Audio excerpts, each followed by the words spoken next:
ضرورت آن پڑی تھی کہ اس طرح سے شیشے توڑ کر ہائی کورٹ کے عمران خان صاحب کو بائیو میٹرک کرنے والے روم سے یوں ایک توہین آمیز انداز میں گرفتار کیا گیا کہ باقاعدہ ان کو گریبان سے پکڑ کر جکڑ کر لے جایا گیا. اور پھر ایک تشدد کا ایلیمنٹ بھی دیکھنے میں آیا جب ہم نے دیکھا کہ ان کے ایون لائرز جو تھے وہ لہو لہان تھے. تو آخر ایسی کیا مصیبت آن پڑی تھی؟ کون سا ایسا ایٹم بام لے کے عمران خان بیٹھے ہوئے تھے جو کہ وہ کسی بھی وقت پھاڑ سکتے تھے اور اس لیے اس طرح کی ایکٹیویٹی کرنی ضروری تھی؟ اس سوال کا جواب آج تک نہیں مل سکا. بعد میں اسی گرفتاری کو غلط اور غیر قانونی قرار دیا عمران خان صاحب کی. جب گرفتاری ہوئی تو اس کے بعد سپریم کورٹ نے جو اس کے اوپر فیصلہ دیا.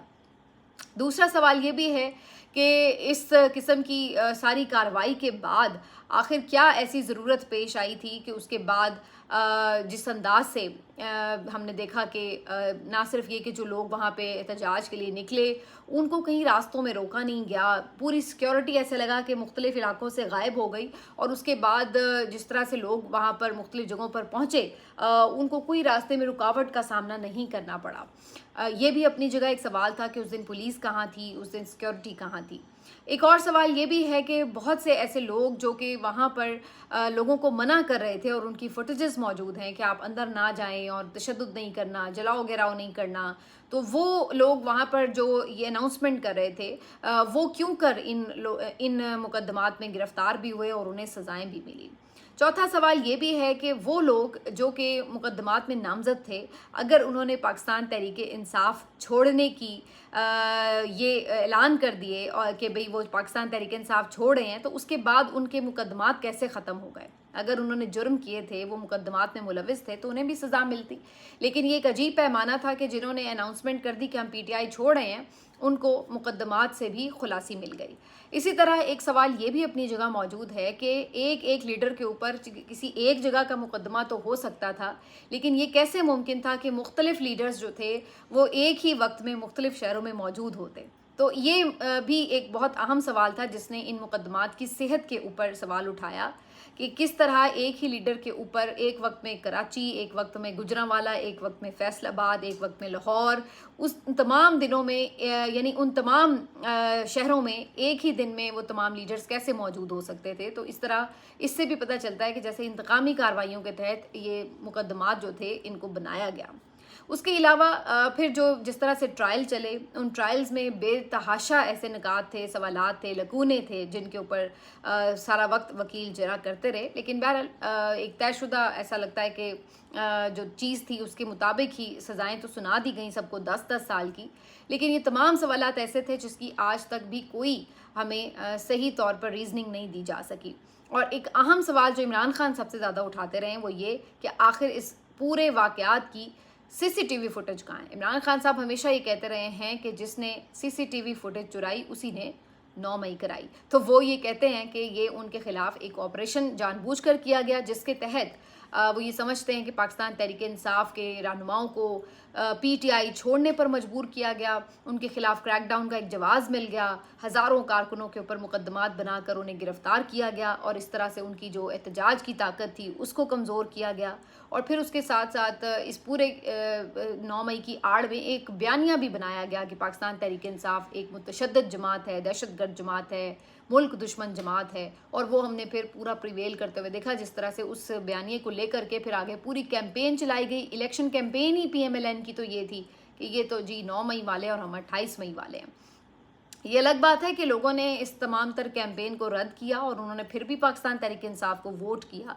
لیکن ان تمام چیزوں کا بہترین حل تو یہ تھا کہ ایک آزادانہ انکوائری کرا کے، انڈیپینڈنٹ انکوائری کرا کے کمیشن بنایا جاتا اور پتہ چل جاتا کہ واقعی پاکستان تحریک انصاف نے کوئی سازش کے تحت ملکی املاک پر حملے کیے تھے یا پھر یہ ایک نارمل احتجاج تھا جو شاید متشدد ہو گیا، یا یہ واقعی کوئی فالس فلیگ تھا. جو بھی تھا بہرحال اس کے اوپر تفصیلات سامنے آنا ضروری تھی جو کہ آج تک نہیں آ سکیں.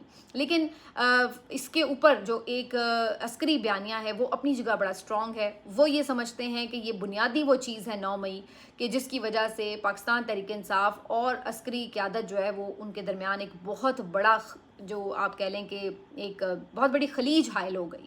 اور وہ کبھی آج تک پر نہیں ہو سکی. ان کی طرف سے یہ کہا جاتا رہا کہ یہ جو انہوں نے کام کیا ہے 9 مئی والا یہ ایک ریڈ لائن ہے اور اس کی کوئی جو ہے اس کی جسٹیفیکیشن نہیں ہے, اور وہ یہ سمجھتے تھے کہ یہ انہوں نے ایک بغاوت کے لیے اکسایا تھا فوج کے اندر بھی اور عوام کو بھی بغاوت کے اوپر مجبور کیا فوج کے خلاف. تو یہ ان کا خیال یہ تھا کہ یہ اتنی بڑی سازش تھی فوج کے خلاف اور اس کو کسی صورت معاف نہیں کیا جا سکتا. تو وہ اپنا اس کے اوپر ایک بہت اسٹرانگ یعنی نیریٹو بھی رکھتے ہیں اور اس کے اوپر وہ پھر یہ سمجھتے ہیں کہ جو کچھ پھر پاکستان تحریک انصاف کے ساتھ ہوا, فوجی عدالتوں کے ٹرائل, یہ تمام چیزیں جسٹیفائڈ ہیں, یہ ان کا اپنا موقف ہے.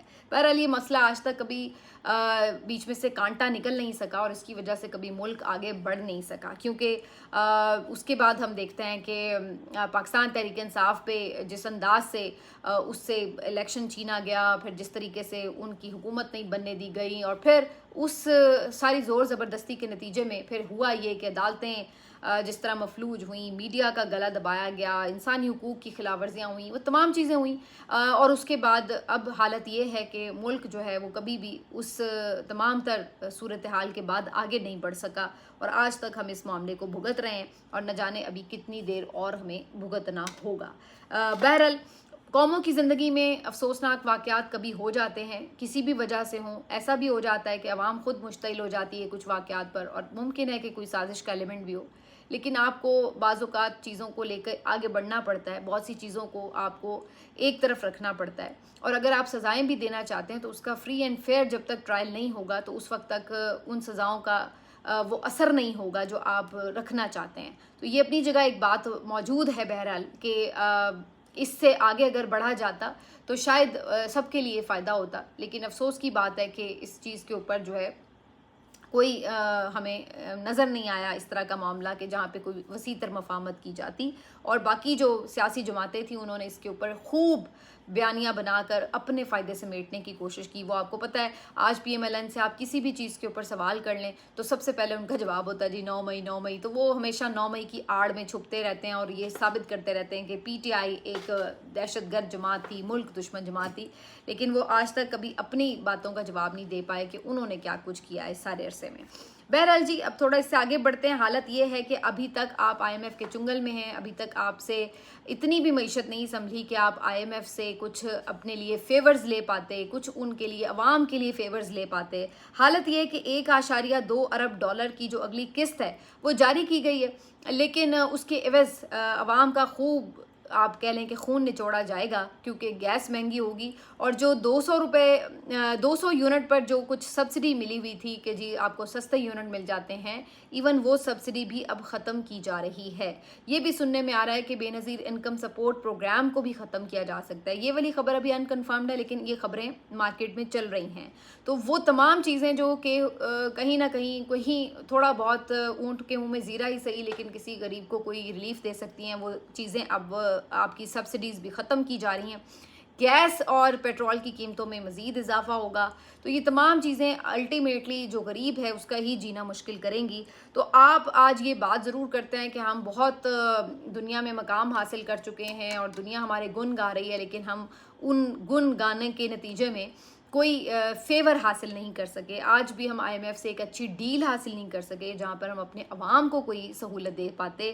اور اب تو حکومت کے اپنے حامی صحافی جو ہیں وہ یہ بات کہہ رہے ہیں کہ حکومت بڑی ناخوش ہے کہ جی یہ کیسا ہمیں پیکج ملا ہے, اور اس پہ وہ وزیر خزانہ پہ بوجھ ڈال رہے ہیں کہ جناب آپ نے اچھا پیکج نہیں لے کے دیا, حالانکہ آپ تو اچھی نیگوسیشنز کر سکتے تھے, پاکستان کا امیج اتنا بہتر ہوا تھا وغیرہ وغیرہ.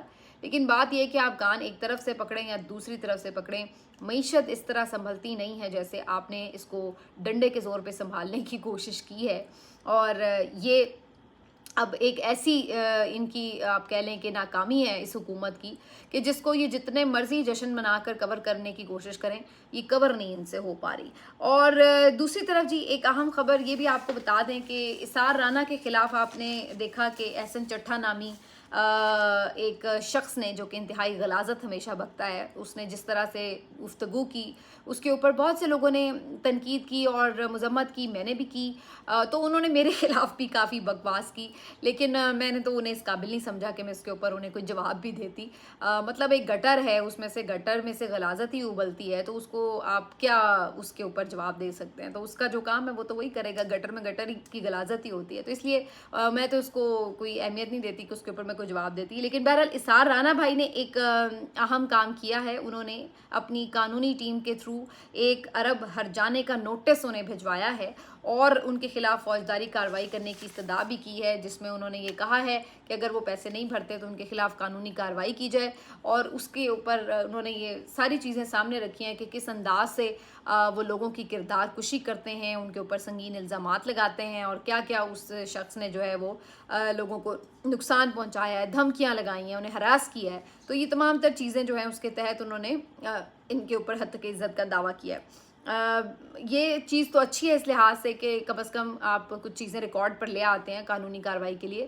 لیکن اگر آپ میرے سے پوچھیں کہ اس کے اوپر کیا واقعی کوئی قانونی کارروائی ہوگی، تو بظاہر یہی نظر آتا ہے کہ اس طرح کے لوگ تو اس حکومت کے فیوریٹ لوگ ہیں. ایسے لوگوں کو تو نوازا جا رہا ہے اس حکومت میں.